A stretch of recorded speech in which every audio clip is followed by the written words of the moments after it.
Il y avait une fois un couple qui était marié depuis 2-3 ans. Et lo alenu, lo alechem, ils n'arrivaient pas à avoir d'enfants. Ils n'arrivaient pas à avoir d'enfants. Ils essayaient de faire voir des médecins, voir des trucs. C'est qu'au moment où le mari et la femme, ils sont partis voir leur rave, et ils ont demandé au rave, voilà, ça fait 3 ans qu'on est mariés, on n'arrive pas à avoir d'enfants, comment ça se fait, qu'est-ce qu'il faut faire, qu'est-ce qu'on peut faire? Le rave leur a posé quelques questions et leur a dit, peut-être que vous avez vexé ou fait du mal à quelqu'un. Et Akadosh Baruch Hu, il dit Mida keneged Mida. Quand tu fais du mal à quelqu'un, il te rempart du mal. Quand tu fais du bien à quelqu'un, il te rempart du bien. Selon comment tu le comportes, il se comporte avec toi. Alors, ils réfléchissent, jusqu'au moment où le mari dit ah, je pense peut-être à quelque chose. Il lui dit oui, quoi? Il lui dit moi, j'avais fixé mon mariage avec une autre fille avant de me marier avec ma femme. Et 2 semaines avant le mariage, j'ai tout annulé. Alors, il dit ouais, il faudrait que tu ailles demander pardon, tu t'ailles t'excuser. Qu'elle soit mochelet, qu'elle te pardonne. Alors, il a dit, ouais, mais elle est déjà mariée, elle a déjà des enfants, cette femme-là. Il dit, quand même, va la voir et demande pardon à elle, à son mari, et qu'elle te pardonne. Cherche son adresse, cherche où elle habite, trouve l'endroit, l'immeuble, il va, un soir il va, il tape à la porte. Elle ouvre la porte, elle le voit, elle dit, qu'est-ce que vous faites là? Il dit, je suis venu vous demander pardon, voilà. Elle dit, mais non, il n'y a pas de problème, regarde, je suis marié, elle fait rentrer à la maison, son mari il est là, elle dit, voilà, je suis venu vous demander pardon, je vous ai peut-être causé du tsar, à cause de ça. Nous, peut-être, on a aussi du tsar, donc je suis venu vous demander, elle dit, je te pardonne, il n'y a pas de problème, au Hachem, regarde, j'ai des enfants, j'ai tout ça, Juste avant qu'ils partent, le mari de la femme là, il l'attrape à côté, il dit, viens, moi je veux te parler. Il dit, oui. Et il dit, moi je te pardonne pas. Il dit, pourquoi? Il dit, parce qu'à cause de toi, c'est moi qui me suis marié avec elle.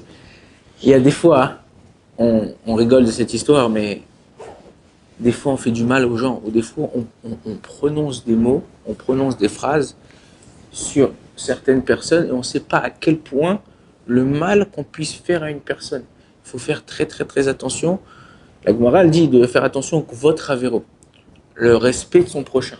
Quand tu ne fais pas attention au respect de ton prochain, alors il arrivera un jour où les gens, ils se moqueront de toi. Les gens, si c'est pas de toi, ça sera de tes enfants, ou de ta femme, ou des gens proches de toi, et ça te fera tellement mal que tu pourras rien faire.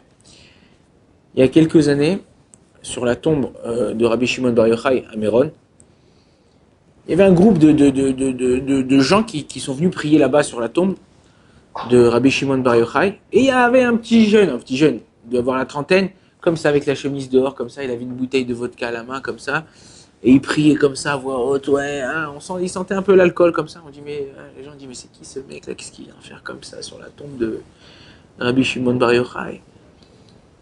Et il y avait un Talmid Chacham là-bas sur la tombe qu'il connaissait. Il dit, lui, c'était un des élèves le plus proche du Rav Shach à l'époque. C'était un des élèves qui était là, qui étudiait un seder avec lui, qui étudiait une fois quelques heures dans la journée avec le Rav Shach, qui lui apportait ce qu'il avait besoin, que quand il y avait une question, on demandait à lui, on passait par lui. Il a dit, alors comment il est devenu comme ça? Comment il a pu devenir comme ça? Il a dit, ce garçon-là, il s'est fiancé, ils ont fait le fiançailles dans la maison de la Kala, il y avait les oncles, les tantes, la famille, et chacun il fait un petit Vartora comme ça, et le soir, le Khatan il est parti, donc il est parti, il est rentré chez lui, et le père de la Kala, il dit aux oncles et à ses frères et sœurs, à ses enfants, il dit nous, alors, qu'est-ce que vous pensez du Khatan? Un des oncles, il a dit 5 mots. Il a dit moi je le sens pas. Ça a engendré des sphécotes, des doutes dans la tête de la Kala, alors que c'était un très bon garçon. Et la Kala dit oui, je le trouve, à cause d'un 5 mots de son oncle. Elle a cassé le mariage, elle a dit je me marie pas avec lui. Lui, il était tellement peiné de ça, le truc, qu'il a doucement, il a été mis d'arder. Des fois, tu peux pas savoir, des fois tu dis à un type, ouais mais combien de fois des professeurs dans des classes, moi je vois il y a des petits jeunes qui traînent ici à Ramoth dans la rue, israéliens, trouvent à droite, à gauche, commencent à faire des bêtises, tout ça. Tout ça d'où ça vient? Ou c'est un parent qui a rabaissé son enfant, ou c'est un prof, des fois dit mais t'es un bon à rien, mais qu'est-ce que tu sais faire de ta vie? Mais chas v'shalom. Il y a des enfants qui ont plus de mal que d'autres. Et en général, les enfants qui font le plus de balagan dans la classe, c'est les enfants que quand ils grandissent, c'est les enfants qui réussissent le plus. Pourquoi? Parce que le Rav Vadia, il disait sur ça, c'est un petit corps avec une grande neshama. Un petit corps avec une grande neshama. Il y a des enfants, tu vas lui dire, tu lui as crié 2 minutes, tu l'as disputé, 5 minutes après, il recommence, il refait une bêtise. C'est pas possible, je viens de lui dire d'arrêter. C'est un petit corps avec une grande neshama. Quand la neshama elle est grande, le corps il peut pas la contenir, il a besoin de s'exprimer. Et donc il faut faire attention, pas. Il y a des gens, ils vont rabaisser, frapper, humilier devant personne. Et chas v'shalom, de la même façon, quand chas v'shalom, quelqu'un il se coupe, tu cuisines, ou tu prépares quelque chose, tu t'es coupé avec le couteau, tu t'es coupé. Ça laisse une petite cicatrice. Des fois, ça laisse rien, mais des fois, ça laisse une petite cicatrice. Quelqu'un il fait un accident, ça laisse une petite cicatrice. Ça, c'est dans le corporel. Mais il y a des cicatrices nafshi, des cicatrices dans l'âme.